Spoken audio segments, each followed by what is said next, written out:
అశ్వమేధ యాగం అనే దానికి జంతు బలి అనేది అవసరమా లేదా? अपक्व फल को जो उसको पूर्ण पक जाना चाहिए, जैसे मांस की प्राप्ति नहीं होगी। ఓం నమస్కారం అండి. నేను శాస్త్రీయ మునగాల శాస్త్రీయ సనాతన సేనకు స్వాగతం. ఇవాళ మన దగ్గర ఆచార్య వేదశ్రమి ఉన్నారు. ఈయన ఆర్ష గురుకులని దానికి ఆయన స్థాపించారనమాట. సో ఆయన్ని రాముల వారు మాంసం అనేది తిన్నారా లేదా? తినుంటే గనక ఎప్పుడు తిన్నారు? ఏమిటి? తినలేదు అంటే ఎందుకు తినలేదు? దానికి ఏమన్నా మనకి ఆధారాలు చూపిస్తారా లేదా? అదే అడుగుదాము. అట్లాగే ఈ ఈ యజ్ఞాలలో జంతు బలి అనేది ఉందా? అశ్వమేధ యాగం అనే దానికి జంతు బలి అనేది అవసరమా లేదా? అది కూడా అడుగుదామండి. కాకపోతే ఆయన హిందీ వారు కాబట్టి నేను హిందీలోనే మాట్లాడతాను. దీనికి కొంచెం మీరు అందరూ అడ్జస్ట్ అవ్వాలి. ओम नमस्ते आचार्य जी, कैसे हो आप? ठीक हूँ मैं, नमस्ते जी। आप कैसे हैं? हाँ, सो फार सो गुड। आचार्य जी, मेरा पहला प्रश्न है, अभी कल रामलला का जो मंदिर उद्घाटन हुआ था अयोध्या में, वो उसके हिसाब से मैं राम जी के बारे में ही पूछ रहा हूँ। मेरा आज का प्रश्न ये है कि रामायण में राम जी ने कभी मांस खाया करके कहीं भी लिखा है क्या? सबसे पहले तो ये आपको बहुत-बहुत धन्यवाद। आपने मुझे इस योग्य समझा कि मैं आप मुझसे मतलब इसके साथ अपने चैनल के साथ जोड़ करके मुझसे प्रश्न पूछ रहे हैं और मैं आपका नाम ही आचार्य वेदश्रमी है, आचार्य। सो तो आप वेद में आचार्य हो, आपसे बढ़ के और कोई नहीं रहेगा। ये जो है इसमें भ्राता जी की शास्त्री जी कि पह, ब पहले आपके बारे में आप थोड़ा एक या 2 मिनट में आपका परिचय दीजिए। मेरा नाम जो है आचार्य वेदस्वामी है और मैं यहाँ पर अटलांटा में आर्ट्स गुरुकुलम वैदिक विद्या ऑर्गेनाइजेशन जो नॉन प्रॉफिट ऑर्गेनाइजेशन है उसका मैं संस्थापक हूँ और मैं यहाँ पे गुरुकुल चलाता हूँ और मैं वैसे वैयाकरण हूँ, संस्कृत व्याकरण, नव्य प्राच्य व्याकरण मैंने पढ़ा हुआ है। दोनों गुरु परंपरा से निरुक्त हमने पढ़ा हुआ है, दर्शन पढ़ा हुआ है, उपनिषद पढ़ा हुआ है और ये हम पढ़ाते भी हैं, पढ़ते भी हैं और पढ़ाते भी हैं। इस तरीके का हमारा चलता है। आयुर्वेदाचार्य भी मैं हूँ, बीएमएस हूँ मैं। तो इस तरीके से मैं अपना यहाँ पर कार्य कर रहा हूँ, यही मेरा छोटा-सा परिचय है। और आपने जो प्रश्न पूछा है कि क्या राम भगवान मांसाहारी थे? क्या उन्होंने मांस खाया था? तो उत्तर है कि नहीं, मांसाहारी नहीं थे। तो कभी भी नहीं थे क्या? कभी भी नहीं थे क्या? कभी भी नहीं थे। राम भगवान कभी भी मांसाहारी नहीं थे क्योंकि आप जो है कि राम भगवान एक मर्यादा पुरुषोत्तम थे और वो जो है वेद वेदांग तत्वज्ञ थे। वेद और यदि आप रामायण को देखेंगे, आप वाल्मीकि रामायण, विशेष रामायण का अभिप्राय जब भी मैं रामायण बोलूँ, तो रामायण का मतलब है कि वाल्मीकि रामायण। ओके। हाँ, अन्य रामायण नहीं, क्योंकि प्रामाणिक रूप में वाल्मीकि रामायण ही है, उसी का अन्य लोगों ने अनुसरण किया है। ओके। आप जो है बालकांड आप देखेंगे बालकांड, तो बालकांड का जो सर्ग एक ही है, प्रथम सर्ग ही है। उस प्रथम सर्ग में ही प्रथम सर्ग का 14वां श्लोक है और उसमें राम भगवान के स्वरूप को बता रहे हैं कि राम भगवान कैसे थे, क्या थे। उसमें उसमें आया है श्लोक कि रक्षिता स्वस्य धर्मस्य स्वजनस्य च रक्षिता वेद वेदांग तत्वज्ञो धनुर्वेदे च निष्ठिता। इसमें राम भगवान के स्वरूप को बताया कि राम भगवान कैसे थे, राम भगवान कौन थे। उसमें बताया है कि राम भगवान जो है अपने धर्म के रक्षक थे। ओके। अर्थात वैदिक जो धर्म है, उस वैदिक धर्म के रक्षक थे राम भगवान। और साथ साथ जो है अपने जो उनके स्वजन थे, अपने जो जन थे, जो प्रजा वर्ग थे, उनके भी वो रक्षक थे। और साथ साथ इसमें कह रहे हैं महर्षि वाल्मीकि जी कि वेद वेदांग तत्वज्ञों, इस पर विशेष रूप से ध्यान दें। राम भगवान वेद और वेदांग के तत्वों को जानने वाले थे, अर्थात वेद और वेदांग के विद्वान थे। वेद जो है ऋग्वेद, सामवेद, यजुर्वेद और अथर्ववेद, चारों वेदों के विद्वान थे। और साथ साथ जो वेदांग जो 6 है, शिक्षा, कल्प, व्याकरण, निरुक्त, छंद और ज्योतिष, इनके भी विद्वान थे। और धनुर्वेद में भी पारंगत थे, धनुर्वेद में भी वो प्रवीण थे। एक तो ये है। और उसी के आगे 15वां जो श्लोक है, उसमें भगवान राम को कहा जा रहा है सर्व शास्त्रार्थ तत्वज्ञ, स्मृतिवान प्रतिभानवान, सर्वलोक प्रिय, साधु रदीनात्मना विचक्षण। तो यहाँ पर जो कर रहे हैं, भगवान राम के संबंध में कहा जा रहा है कि सर्व शास्त्रार्थ, सभी शास्त्रों के अर्थों के तत्वों को जानने वाले थे। अर्थात जितने भी वेद से इतर अन्य भी जितने शास्त्र हैं, वह जो है क्या बोलते हैं कि दर्शन है इत्यादि जो कुछ भी है, इन सबको वो जानने वाले थे। वह बहुत ही, उनका मेमोरी पावर बहुत ही स्ट्रांग था, स्मृतिवान थे, प्रतिभावान थे, उनकी प्रतिभा बहुत ही अधिक थी और सभी लोगों के प्रिय थे। वो साधु थे और साथ साथ जो है अधीन आत्मा थे, अर्थात वह कुशल वक्ता थे। तो कहने का अभिप्राय है कि यहाँ पर 2 चीज पर शास्त्री जी आपको ध्यान देना है। एक जो है सर्वशास्त्रार्थ तत्वज्ञ, दूसरा है कि वेद वेदांग तत्वज्ञ। तो वेद वेदांग को जो जानने वाला होगा, तो वेद में स्पष्ट रूप से कहा जा रहा है कि किसी को मत मारो, पशु न पाही, पशुओं की रक्षा करो, मां हिंसी, हिंसा मत करो। अर्थात वेद भगवान जो है हिंसा न करने की बात कही कहते हैं। और उसी को ध्यान में रख करके महर्षि मनु जी, आप यदि महर्षि मनु को यदि देखेंगे, तो महर्षि मनु जी क्या कहते हैं? महर्षि मनु जी कहते हैं कि 8 प्रकार का पापी होता, 8 प्रकार का पापी होता है। कर अनुमंता, विशशिता, निहंता, क्रय विक्रयी, संस्कर्ता, चोपहर्ता च, खादगश्चेति घातका। ये 8 प्रकार के घातक हैं, हिंसक हैं, पापी हैं, जघन्य अपराधी हैं, जो अनुमंता, अर्थात जो किसी भी व्यक्ति को पशु इत्यादि को मारने की आज्ञा देता है। जो भी व्यक्ति पशु को मारने की आज्ञा देता है, वह जघन्य अपराधी है, वह जो है घातक है, वह पापी है। तो एक तो ये हुआ। दूसरा कर है विशशिता। दूसरा यह है कि उसको जो काटने वाला है, जो काट रहा होता है, एक तो आज्ञा दिया मारने का, वह भी पापी है, वह भी घातक है। और जो काट रहा है वह भी घातक है, वह भी पापी है। और साथ साथ कह रहे हैं निहंता, मारने वाला। एक तो है कि काटने वाला, आप देखते होंगे मांस एक तो काट रहा होता है, काट काट करके बेच रहा होता है, उसको भी पापी कहा है। और एक जो मारता है, जान से उसको हत्या कर देता है, मार देता है, वह भी घातक है, वह भी पापी है। और फिर बोलते क्रय विक्रयी, और जो मांस को खरीदता है और मांस को बेचता है, वह भी पापी है और माने वह भी घातक है।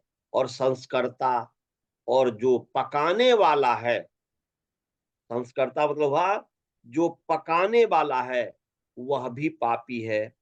और उपहर्ता च, और जो परोसने वाला है, जो मांस को परोसता है, वह भी पापी है। और साथ साथ करे खादकश्च, और जो खाने वाला है वह भी पापी। तो मैंने कहने का मतलब कि 8 प्रकार के जो पापी कह रहे हैं, महर्षि मनु जी कह रहे हैं, अर्थात वेद के आधार पर। तो भगवान राम वेद वेदांग तत्वज्ञ थे, वेद और वेदांग के विद्वान थे, सभी सभी शास्त्रों के अर्थों के तत्वों को जानने वाले थे। वह राजा के साथ साथ विद्वान भी थे। तो वह वेद के विपरीत कोई भी कार्य नहीं कर सकते। वेद में कहा है पशु न पाही, पशुओं की रक्षा करने की बात कही है। मां हिंसी कही गई कि किसी को मत मारो, किसी की हत्या मत करो, इस प्रकार की बात कही गई है। तो जो वेद इस प्रकार की बात करते हैं, तो वेद का जो फॉलोअर होता है, जैसे मैं अपनी ही बात कर रहा हूं कि जैसे मैं तो साधारण व्यक्ति हूँ, सामान्य हूँ, राम भगवान के तो चरण के जो पखाड़ देंगे, उसका उनके पानी, उनके धूल के बराबर भी मैं नहीं हूँ। तब भी मैं जो वेद का फॉलोवर हूँ, वेद के अनुसरण करने वाला हूँ, तो मैं मीट नहीं खाता हूँ, मैं मांस नहीं खाता हूँ, हमारे बच्चे लोग कोई मांस नहीं खाते हैं। तो भगवान राम बचपन से ही जब वेद के फॉलोवर थे, तो वह मांस कैसे खाएंगे? जबकि शास्त्र से ये विरुद्ध बात है। 8 प्रकार के पापी होते हैं। खाने वाला पापी, परोसने वाला पापी, पकाने वाला पापी, खरीदने वाला पापी, बेचने वाला पापी, मारने वाला पापी, काटने वाला, कट माने खंड-खंड करने वाला पापी, और मारने के लिए आदेश हाँ देने जी। वाला। तो इस सब से ये पता चलता है कि राम भगवान मांसाहारी नहीं थे, वो शाकाहारी। अ, आचार्य आपने बहुत अच्छा बोला, लेकिन मेरा और एक प्रश्न है, इसका लीड क्वेश्चन है। अभी आप बोल रहे हैं कि जानवर को मारना पाप है करके, जी। तो अ, क्या बोलते हैं, if I kill plants, do you think that that is not पाप? यहाँ पर जानवर तो प्लांट थोड़े है, वो एक अलग चीज है। अभी आपने मांसाहारी की बात कही है, आत्मा तो उसके अंदर भी है। यदि आप उसमें भी पाप हो सकता है, यदि आप जैसे फल तोड़ते हैं, अपक्व फल को, जो उसको पूर्ण पक जाना चाहिए, जैसे कोई भी चीज यदि जब केस बड़ा हो जाता है तो हम काटते हैं, नख बड़ा हो जाता है तो काटते हैं। ऐसे ही जब फल तोड़ने लायक हो जाता है तब तोड़ते हैं, तो उसमें कोई पाप नहीं है, उसमें कोई अव्यवस्था नहीं हो रही है, उसको कोई दुख नहीं हो रहा है, कोई कष्ट नहीं हो रहा है। परंतु जब आप पशु को यदि आप मारते हैं, पकड़ते हैं, तो देख आप सोचिए कि क्या स्थिति होती है। उसमें भगवान मनु जी कहते हैं कि हमें क्या करना चाहिए? वो कहते हैं कि ना कृत्वा प्राणिनाम हिंसा, मांसम उत्पद्यते क्वचित, न च प्राणिवधः स्वर्ग्यस्, तस्मात् मांसम विवर्जेत। बोल रहे हैं इसलिए मांस को छोड़ देना चाहिए, इसलिए मांस नहीं खाना चाहिए, क्योंकि बिना प्राणी की हिंसा किए मांस की प्राप्ति नहीं होती। जब तक हम प्राणी की हिंसा नहीं करेंगे, पशु इत्यादि की हिंसा नहीं करेंगे, तब तक मांस की प्राप्ति नहीं होगी। हम्म। और प्राणी का वध जो है, वह सुख देने वाला नहीं है। न स्वर्ग, यह वह सुख देने वाला नहीं है, वह स्वर्ग प्रदान करने वाला नहीं है, वह मुक्ति प्रदान करने वाला नहीं है। इसीलिए मांस को हमें छोड़ देना चाहिए, मांस नहीं खाना चाहिए। और फिर आगे महर्षि मनु जी कहते हैं, समुत्पत्तिम च मांसस्य बध बंधौ च देहिनाम प्रसमीक्ष्य निवर्तेत सर्व मांसस्य भक्षण। बोल रहे हैं कि हमें मांस भक्षण से क्या क्या स्थिति हो सकती है, उसके सब में विचारना चाहिए। बोल रहे हैं कि देखो मांस उत्पन्न कैसे होता है, अर्थात बिना जब तक प्राणी को मारोगे नहीं, जब ही हम मारते हैं तो छटपटाता है, परेशान होता है। इस पर विचार करो कि देखो माने प्राणी को मारने से, अर्थात प्राणी का क्या कहते हैं वध करने से, हैं, मांस की उत्पत्ति होती है, उसमें उसको बहुत कष्ट होता है। और बद बंधनों च देही नाम, और जो देही है, जो प्राणी है, उनको जब हत्या करेंगे, बांधेंगे, उस समय क्या उसकी स्थिति होती है, कैसे वो बिलख रहा होता है, इस पर भी अच्छी तरीके से विचार करना चाहिए। और विचार करके अच्छी तरह से समीक्षा करके और फिर सभी प्रकार के मांस का भक्षण को त्याग देना चाहिए। वह जो भी मांस, सर्व मांस, जितने भी प्रकार के मांस है, उसके भक्षण से ये चीज होगा, इससे पहले ये कार्य होता है, इसके बिना हमारे पास नहीं आ सकता। हम यदि वॉलमार्ट में खरीदने के लिए जाते हैं तो हमें मांस मिलता है, उस पर विचार कीजिए कि ये कैसे आया, वहां तक विचार करके कि कितना वो कष्ट पाया, और हम पापी बन रहे हैं, हम दुख के भागी बनेंगे, सुख के भागी नहीं बनेंगे। ये सब विचार करके हमें मांस के भक्षण से अलग हो जाना चाहिए।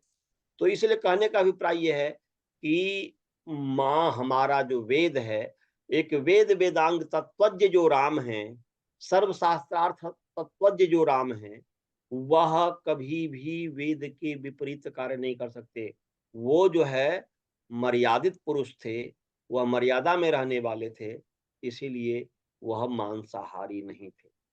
परंतु आप कह सकते हैं शास्त्री जी, और कुछ आपसे आप पूछेंगे कि मैं इसका पहले स्पष्ट कर दूं? आ, आप बोलिए।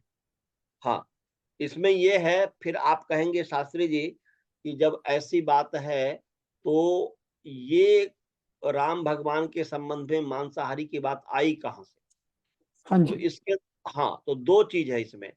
एक तो यह है कि मांसाहारी लोगों ने राम भगवान को बदनाम करने के लिए वाल्मीकि रामायण में कुछ जगह जो दे दिया हुआ है, वो प्रक्षिप्त श्लोक है, वेद के विपरीत है, भले उस तरीके से है ही नहीं।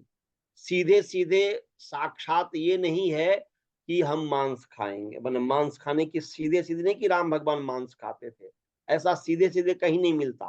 हम्म। हम्म। हाँ, एक जगह है, जब वह क्या कहते हैं,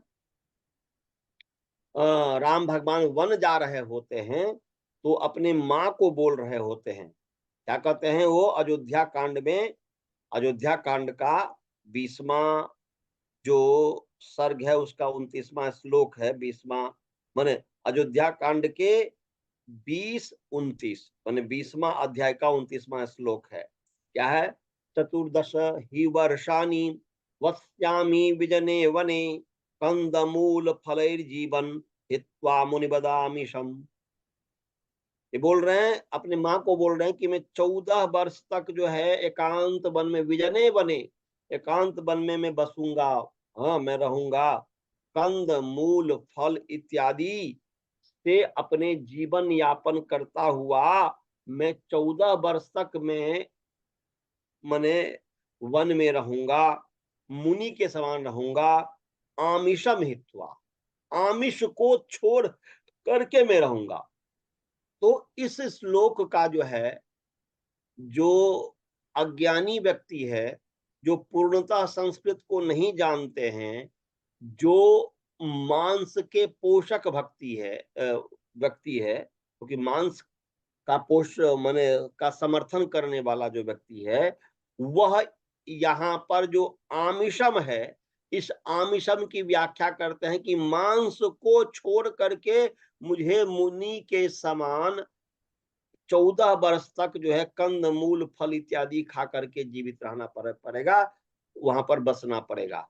तो ये जो आमिषम जो है, इसका मांस अर्थ करके करके मांस को छोड़ करके, तो मांस को छोड़ करके, तो स्वाभाविक है कि इसका मतलब है कि मांस खाते थे, मैंने घर पर खाते थे, और अब मैं 14 पर जाऊंगा तो वहां हाँ पर जी। हम नहीं खाएंगे, इसका मतलब यही निकला। तो ये इस तरीके से कह करके आमिषम का ऐसी व्याख्या करके फिर लोगों ने जो है कह दिया कि राम भगवान मांसाहारी थे, परंतु वो ये नहीं जानते कि आमिषम का क्या अर्थ। आमिषम का अर्थ केवल मांस ही नहीं है, सबले आमिषम शब्द का जो मूल शब्द देखेंगे, आमिषम शब्द, मैं तो वैयाकरण हूं तो मुझे पता है आमिष में क्या है, आंग उपसर्ग है और मिष धातु है। मिष जो है सेचने अर्थ में है, सींचने अर्थ में है। जैसे जल से सींचते हैं ना जी, तो मिषु सेचने अर्थात मिष धातु सींचने अर्थ में है। तो क्या हो गया, अर्थ हो गया कि आमिष्यते, आंग पूर्वक मिष धातु। देखिए मिष के उपसर्ग के कारण अर्थ में परिवर्तन हो जाता। जैसे देखो उन्मेष, निमेष, उन्मेष में भी मिष धातु है, निमेष में भी मिष धातु है। जब मिष के साथ जब नी जुड़ गया तो निमेष का मतलब हो कि पलक झपकाना, वहां पर पलक झपकाना अर्थ हो गया निमेष का। उन्मेष में वहां पर ही मिष धातु में उत उपसर्ग किया तो उन्मेष का अर्थ हो गया आंख खोलना, तो अर्थ में चेंज हो गया ना।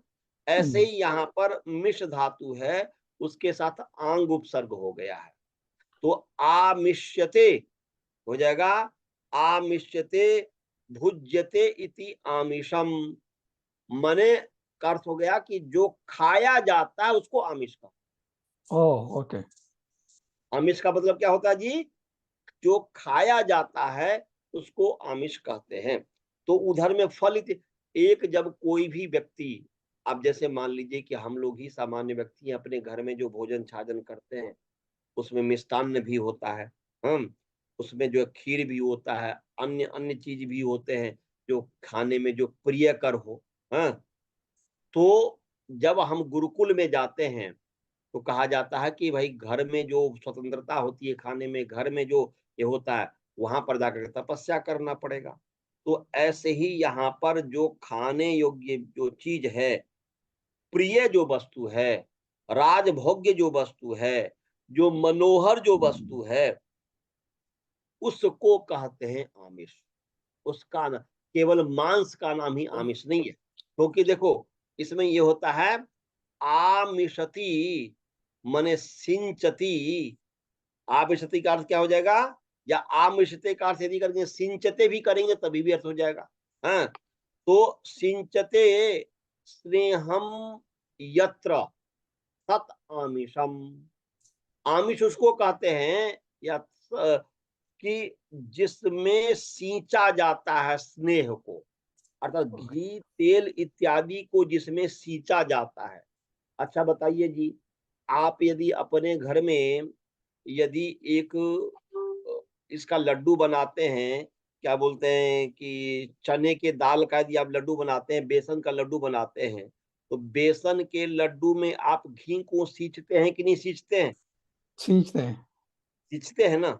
यदि आप कोई भी मिष्टान्न बनाते हैं तो मिष्टान्न में पहले क्या करते हैं, घी से उसको भूजते हैं, घी से भूज करके उसमें दूध इत्यादि डाल करके उसको टेस्टी बनाते हैं, मनोहर बनाते हैं, स्वादु बनाते हैं, है ना जी। तो हाँ जी। ये अर्थ तो आमिष का क्या अर्थ हो गया, आमिष वह खाने के योग्य चीज है, वह चीज है जिसमें घृत इत्यादि को सींचा जाता है।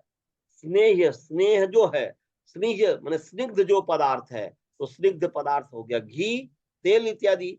तो इसलिए यहाँ पर हो जाएगा आमिषति सिंचति स्नेहम यत्र तत् आमिषम या सह आमिषः, माने ये हो गया कि जिसमें हम सींचते हैं घी इत्यादि पदार्थों को, स्निग्ध पदार्थों को, तो किसमें सोच सींचते हैं, लड्डू में बनाते हैं हम, जो है कि पाक बनाते हैं, बादाम पाक इत्यादि बनाते हैं।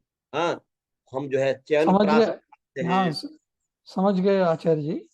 हाँ, तो आमिषम का मतलब हुआ मिष्टान्नम, या मनोहर वस्तु, प्रियकर वस्तु।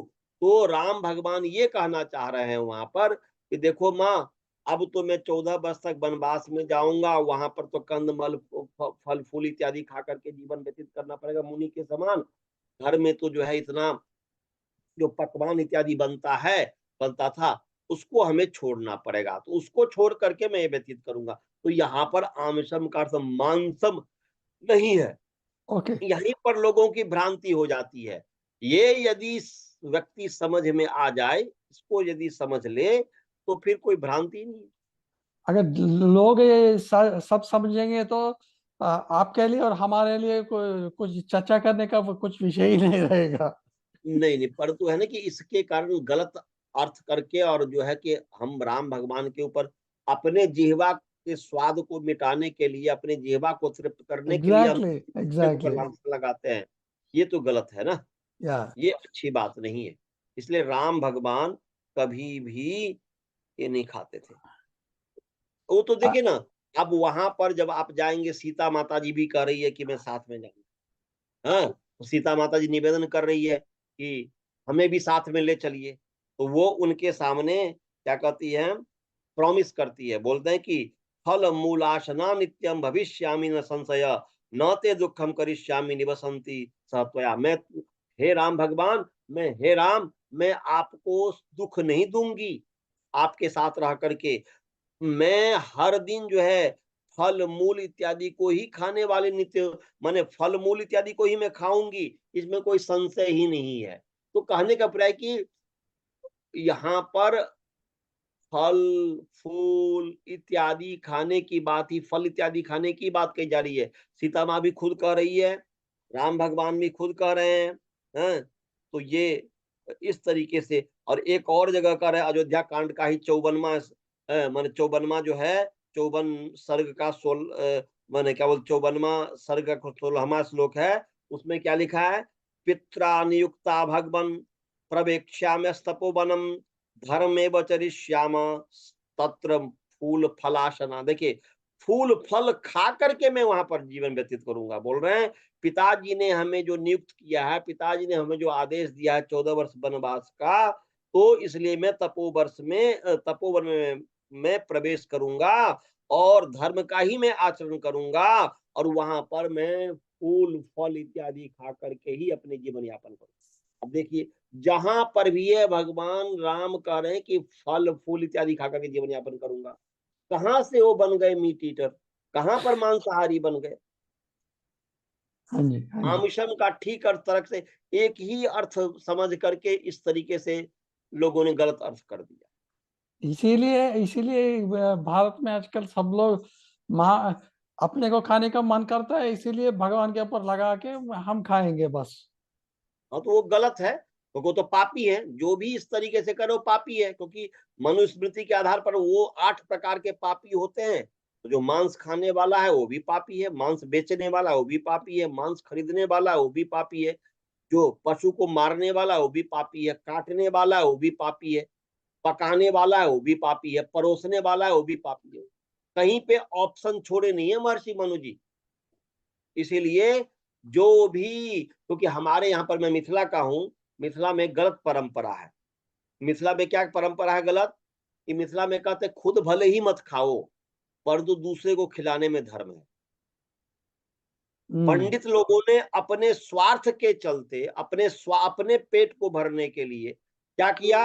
यदि पत्नी नहीं खाती है, तो ठीक है, पत्नी आप वैष्णव हो कोई बात नहीं, परंतु आप पति को खिलाओ बना करके। पति को बनाओ खिला करके, इसमें धर्म है। बचपन से ही हम सुनते आ रहे हैं। तो हाँ। कहने का अभिप्राय है, और ये तो समझ ही नहीं, मिथिला के लोग समझ ही नहीं सकते। हम्म। हमें तो पता नहीं कि कैसे बुद्धि से सोचते नहीं, क्यों वो मांस मछली के प्रति इतना आसक्त हैं? और जब भी कुछ होता है विवाह इत्यादि, या कोई मान लीजिए कि कोई मांस खाने वाला नहीं है, और यदि कोई लड़की खाने वाली है, तो वो ये अपने आप को दुर्भाग्यवाली समझती है कि मैं मांस नहीं खाऊंगी। लोग उनके कहते हैं कि भाई हमारे बच्चे तो मांस खाते हैं, आपके यहाँ पर तो नहीं जाएंगे खाएंगे। लड़की ही क्यों जो है अपने आप में जो है कि त्याग करे इत्यादि। इन्फीरियरिटी कॉम्प्लेक्स इसमें हो जाता त्याग है। की कोई बात ही नहीं है। उसको यदि पता होता बेचारे को कि मांस खाना पाप है, यदि उस चीज को ध्यान से समझे, तो अपने आप छोड़ देगा। हुआ तो करेगा ही नहीं। हमारे यहाँ पर बारात में क्या करते हैं, खुद के बेटी का विवाह हो अपने बेटी का, तो उसमें तो नहीं चाहिए कि मांस मछली बने, पर दूसरे में यदि कोई बारात होगा, तो वो क्या करेंगे, बिना मीट जब तक नहीं बनेगा तब तक हम जाएंगे ही नहीं। इतने दुर्बुद्धि लोग होते हैं, इतने पापी लोग होते हैं। अब भगवान उनको दंड देंगे, इसमें कोई संदेह ही नहीं है। या या हमारे यहाँ की बहुत गलत परंपरा है, मिथिला की परंपरा। या क्या बता। इससे मैं इतना दुखी रहता हूँ, कभी-कभी तो मैं रोने लग जाता हूँ। हुँ। मेरी ये स्थिति होती है। बहुत अच्छा बताया आचार्य जी। मैं फिर एक बार आपसे और ऐसे ही थोड़े जटिल प्रश्न हैं तो फिर आपके पास ही आऊँगा। जी, जी, जी। तब तक के लिए मुझे आज्ञा दीजिए। ठीक है। ओम।